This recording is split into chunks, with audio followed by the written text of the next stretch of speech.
ஆன்ம நேய அன்பர்கள் அனைவருக்கும் ஆத்ம வணக்கம்.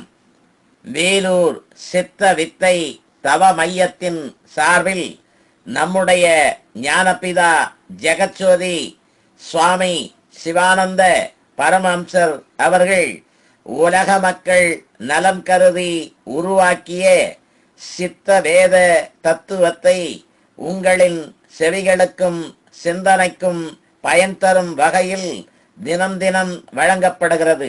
அதன் தொடர்ச்சியாய் இன்று 40ஆம் நாள் தொடக்கம். ஆனால் சமுத்திரத்தில் உண்டாயிருந்த ஜலந்தானே அலைகளாயும் நுரைகளாயும் நீர்க்குமிழிகளாயும் உண்டாகி ஜலத்தில் இருக்கின்றதாகும். அதெல்லாம் சமுத்திரத்திலே ஜலம் தானாகவே இருந்தது.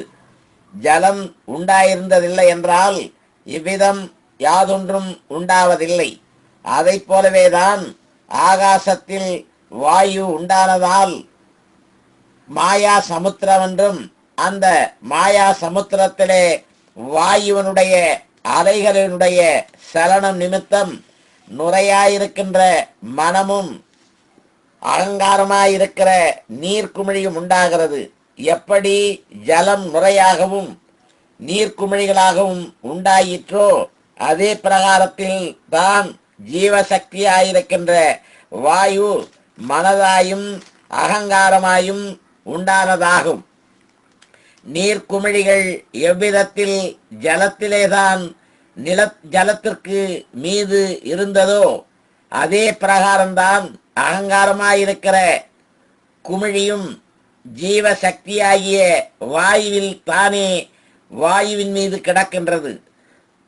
அது பளிங்கு நிறம் ஆனதால் அதில் கூடி பிரதிபிம்பித்து தான் யாரென்று அறியாமல் நான் எல்லாவற்றுக்கும் மேலாகும், சர்வமும் எனக்கு கீழாகும் என்று இப்படி துரபிமானித்து கிடக்கின்றது. ஆனால் முன் சொன்ன நீர்க்குமிழி ஒரு நிமிஷ நேரத்திற்குள் உடைந்து அது உண்டானதாகிய ஜலத்திலேயே லயிக்கின்றது. இதே போன்றுதான் அகங்காரமாயிருக்கின்ற குமிழிகள் தன்னைத்தான் அறியாமல் அபிமானித்து கொஞ்ச நேரத்திற்குள் உடைந்து அது உண்டான ஜீவ சக்தியாகிய வாயுவில் தானே லயிக்கின்றது. அது ஒரே வஸ்துவாக இந்த பிரகாரமெல்லாம் உண்டாகின்றதாகும். அதற்கு பல மாற்றங்களும் உண்டானதால் அந்த மாறுதல்களுக்கு அனுசரித்து பல பெயர்களும் சொல்வதற்கு காரணமாயிற்று. 10ஆம் அத்தியாயம் முற்று பெற்றது. சித்த வேதம் 11ஆம் அத்தியாயம். சுவாமி முன் அத்தியாயத்திலும் அதற்கு முந்தின அத்தியாயங்களிலும் கற்பித்த பிரகாரம் தேகம் வாயுதான் என்றும் இக்காணுகின்ற ஜடம் தேகமல்லவென்றும் தெரிகிறது.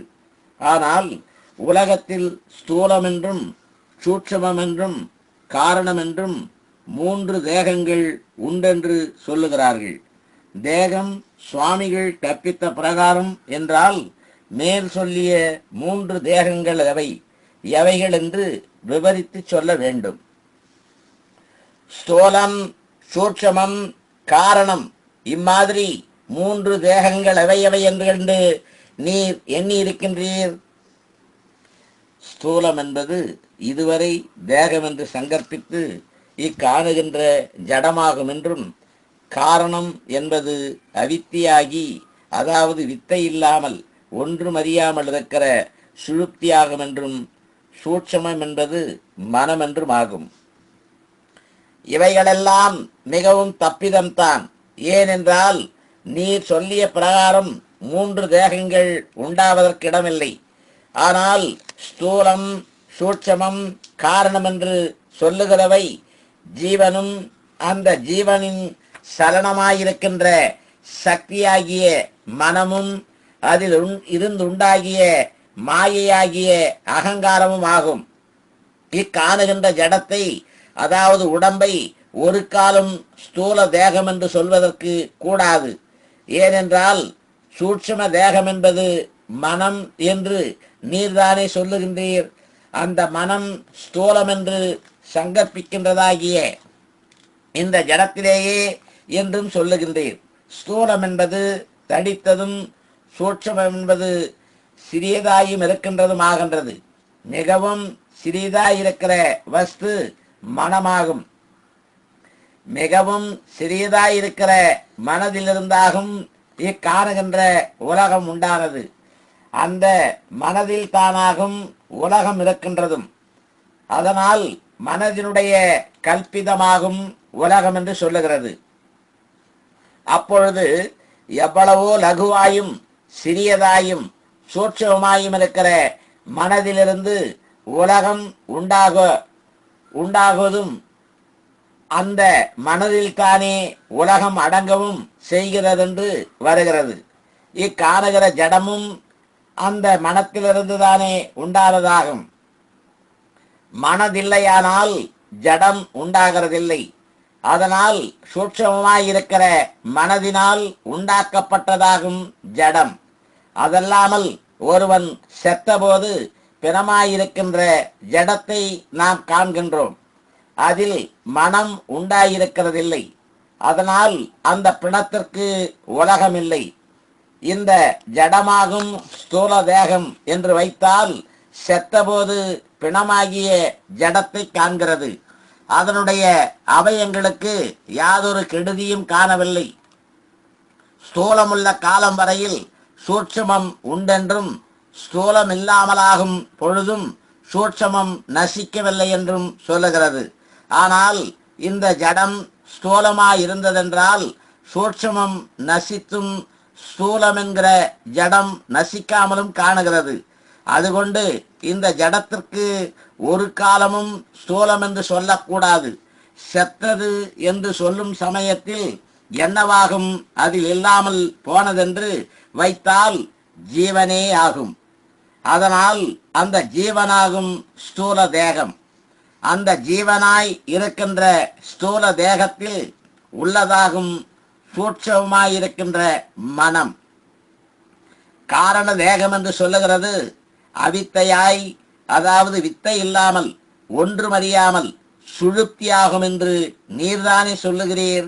அதாவது ஜீவன் வெளியிலே சக்தியாய் சலித்த போது அந்த சக்தியிலிருந்துண்டான அகங்காரத்திற்காகும் மாயை என்று பெயர். அந்த மாயையாகும் ஒன்றுமறியாத சுழுப்தி என்று 7ஆம் அத்தியாயத்தில் விவரிக்கப்பட்டிருக்கின்றது. ஆனால் இந்த ஜடத்திற்கு ஸ்தூலம் என்று சொல்லுவதின் காரணம் ஸ்தூலமாகிய ஜீவனை அறியாததனாலாகும்.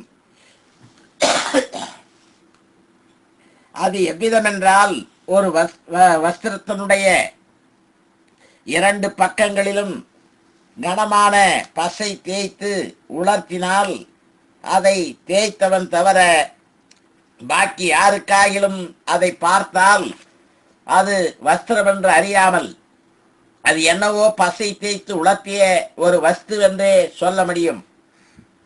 அவ்விதம் பசை தேய்த்து உள்ள வஸ்துவின் பேரில் சாயத்தினால் உலகத்தை போல் ஒரு படம் வரைந்து, அதாவது ஆகாசமும் பூமியும் சமுத்திரமும் தவிர மனிதன், மிருகம், பட்சி, ஊர்வனம் என்றும் மற்றும் நாம் சொல்லி வருகின்றவையும் அடங்கிய ஒரு சித்திரம் வரைந்து இருந்தது. ஆனால் சிருஷ்டிகளில் மிருகம், பட்சி, ஊர்வனம் என்றும் மற்றும் சொல்லி வருபவைகளுக்கு வழக்கத்தில் இல்லாததான ஓர் நிலைமை மனுஷன் என்று அபிமானித்து வருவர்களாகிய நமக்கு உண்டு. அது என்னவென்றால் வஸ்திரம் கட்டுவதாகும். மேல் சொன்ன பசை தேய் துளர்த்திய வஸ்துவின் மீது மனிதன் என்று அபிமானித்து வருகிறவர்களின் ரூபத்தையும் வரைந்திருக்கிறதல்லவா, அதற்கொரு வஸ்திரம் கட்ட வேண்டும். மனித உருவம் பசை தேய்த்து உலர்த்திய வஸ்துவின் மீது எழுதியதானது கொண்டு ஒரு வஸ்திரத்தை கொண்டு வந்து அதற்கு கட்டுவதற்கு முடிகிறதில்லை. ஆனதினால் வஸ்திரத்தினுடைய நிறத்திலுள்ள சாயத்தினால் மேல் சொன்ன உருவத்தின் மேல் வஸ்திரம் கட்டிய பிரகாரம் தேய்த்து அதை வஸ்திரம் என்று அபிமானிக்கிறது. ஆனால் அது உண்மையில் வஸ்திரம் அல்ல. அது வஸ்திரத்தை போல் எழுதியுள்ள வர்ணமாகும். ஆனால் அதில் யதார்த்த, அதாவது உண்மை வஸ்திரத்தை காண்கிறதில்லை. உண்மை வஸ்திரத்தை காணும் பொழுது முன் சொன்னவை யாதொன்றும் அதன் பேரில் உண்டாயிருக்கிறதில்லை. நன்று. நாளைக்கு தொடருவோமா? ஆத்ம வணக்கம்.